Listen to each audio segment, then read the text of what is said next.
ప్రభుత్వం ఏదున్నా సరే అక్రమ పౌర సరఫరాలకు సంబంధించిన బియ్యాన్ని అదే పేదల దారిద్ర్య రేఖకు దిగిన ఉన్న ప్రజలకి కేంద్ర ప్రభుత్వం అందిస్తున్న రేషన్ సంబంధించి కూడా అక్రమంగా కూడా తరలింపు అనేది కూడా కొనసాగుతూనే వస్తుంది. అయితే వైసీపీ ప్రభుత్వంలో ఇది వేల టన్నులు లక్షల టన్నులు కూడా అక్రమంగా తరలించినట్టు కూడా కూటమి ప్రభుత్వం అయితే గుర్తించింది. ఇదివరకు కూడా 250 కోట్లకు పైగా అక్రమంగా కూడా ఈ రైస్ని తరలించినట్టు కూడా కూటమి ప్రభుత్వం అయితే గుర్తించింది. దీనికి సంబంధించి కూడా 5,56,000 టన్నులకు పైగా కూడా అక్రమ సివిల్ సప్లై రైస్ని కూడా గుర్తించింది.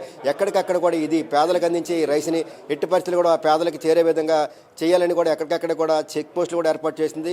దీనికి సంబంధించి కూడా ఇప్పుడు అయినా సరే ఎంత కట్టుదిట్టమైన ఏర్పాట్లు చేసినా సరే ఏది సివిల్ సప్లై సంబంధించిన బియ్యాన్ని కూడా ఇంకా అక్రమంగా కూడా తరలింపు కొనసాగుతుంది. ఇది ఎట్టి పరిస్థితుల్లో కొనసాగించాలని అరికట్టాలని చెప్పి కూడా ప్రభుత్వం నిర్ణయించింది. దీనికి సంబంధించి కూడా ఇప్పటికే స్మార్ట్ కార్డులు కూడా జారీ చేసింది. మరోవైపు అయినా సరే ఇప్పటికీ కూడా అడపాదడప కూడా ఎక్కడికక్కడే కూడా ఈ రైస్ పేదలకు అందించే ఈ సివిల్ సప్లై సంబంధించిన రైస్ కూడా ఇంకా దారి మళ్తుంది. ఇది ఎట్టి పరిస్థితి అరికట్టాలని చెప్పి కూడా రాష్ట్ర ప్రభుత్వం నూతనంగా కూడా ఒక కొత్త విధానాన్ని తీసుకొచ్చింది. ఇప్పుడైతే మనం ఇక్కడ చూడొచ్చు నాన్ ఫోర్టిఫైడ్ రైస్, మరోవైపు ఫోర్టిఫైడ్ రైస్ ఉన్నాయి. ఈ రైస్ సంబంధించి ఎవరైనా అక్రమంగా తరలిస్తే ఖచ్చితంగా కూడా వీటిని పట్టుకునే విధంగా కూడా రాష్ట్ర ప్రభుత్వం అయితే ఒక కెమికల్ హైడ్రోక్లోరిక్ యాసిడ్, మరోవైపు చూస్తే ఇంకొక వేరేకి సంబంధించిన మరొక 2 రకాల యాసిడ్ని తీసుకొచ్చింది. ఎవరైనా సరే అక్రమంగా బియ్యాన్ని తరలిస్తున్నారని అనుమానిస్తే వెంటనే ఇమీడియట్గా కూడా వారు అక్కడ ఆపిన తర్వాత ఈ సంబంధించిన ఈ రైస్లో ఈ 2 రకాల యాసిడ్స్ని కూడా అందులో మిక్స్ చేసిన వెంటనే కూడా మామూలుగా ఉన్న రైస్ ఈ ఎరుపు రంగులోకి రావడం జరుగుతుంది. దీని ద్వారా కూడా ఇది అక్రమంగా అది ప్రభుత్వానికి సంబంధించిన పేదలకు సంబంధించిన రైస్ని తరలిస్తున్నట్టు కూడా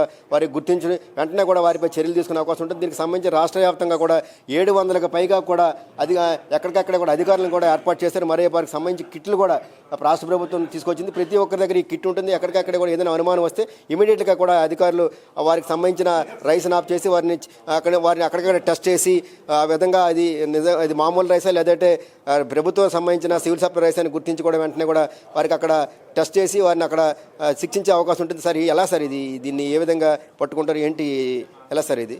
ఈ పరీక్ష ఏంటంటే spot iron test, fortified rice కెర్నల్స్ని గుర్తించడానికి వాడే టెస్ట్ అండి.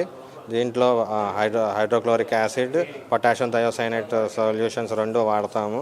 వాడి స్ప్రే చేస్తే కెర్నల్స్ 2-3 నిమిషాల్లో ఎరుపు రంగులోకి మారుతాయి. ఇట్లా ఈ రంగులోకి మారుతాయి. ఏంటి సార్ మొత్తం ఎన్ని కిట్లు ఇప్పుడు రాష్ట్ర ప్రభుత్వం ఇది ఎంతమంది అధికారులని ఏర్పాటు చేసింది, ఎన్ని కిట్లు పంపిణీ చేస్తుంది, ఎక్కడికెక్కడ జిల్లాకి ఎంతవరకు కిట్లు సప్లై చేస్తున్నారు? మొత్తం రాష్ట్రం మొత్తం మీద 700 కిట్లు సప్లై చేశారు. 700 మందికి సప్లై చేశారు. అన్ని జిల్లాల్లోనూ ఇవి ఇచ్చారండి. ఇప్పుడు ఎలాగంటే ఇప్పుడు మామూలు రైస్ ఉంటుంది, మామూలు రైస్లో ఇవి కలిపిన తర్వాత ఇవి రంగు మారితే అది అక్రమ రైసేనా? అంటే ప్రస్తుతం ప్రభుత్వం మాత్రమే ఫోర్టిఫైడ్ రైస్ ఇస్తుంది. ప్రైవేట్ మార్కెట్లో ఫోర్టిఫైడ్ రైస్ దొరకడం దాదాపు లేదు. కాబట్టి ఒకవేళ ఫోర్టిఫైడ్ రైస్ అనేది ఆరోగ్యం కోసం ఇస్తుంది ప్రభుత్వం. అది వేరే అక్కడ దొరకట్లేదు కాబట్టి అది ప్రభుత్వం రైస్ని గుర్తించడానికి అదే ఫోర్టిఫైడ్ రైస్ కర్నల్స్ని వాడుతున్నాం.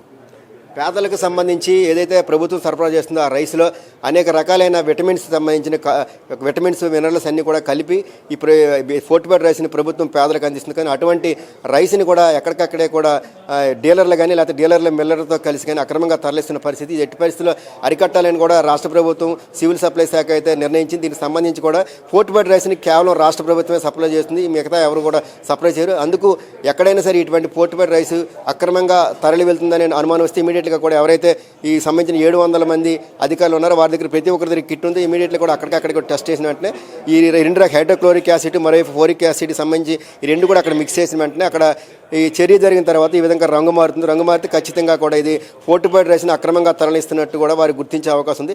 ఇమీడియట్గా వారిపైన యాక్షన్ తీసుకునే అవకాశం ఉంటుంది. ఈ విధంగా కొంతవరకు కూడా పేదలకు అందించే ఈ బియ్యాన్ని కూడా అక్రమంగా తరలించకుండా ఖచ్చితంగా వారికి చేరే విధంగా కూడా రాష్ట్ర ప్రభుత్వం చర్యలు తీసుకునే పరిస్థితి కనిపిస్తుంది. రానున్న రోజుల్లో ఎట్టి పరిస్థితులు కూడా పూర్తిస్థాయి 100% ఈ పేదలకు అందించే ఈ ప్రభుత్వం అందించే ఈ బియ్యాన్ని ఖచ్చితంగా కూడా అక్రమ రవాణాను అరికట్టాలని కూడా రాష్ట్ర ప్రభుత్వం ఈ కొత్త విధానాన్ని తీసుకురావడం జరిగింది. Video journalist Raghavataramu, Vishwabharat news, Visakhapatnam.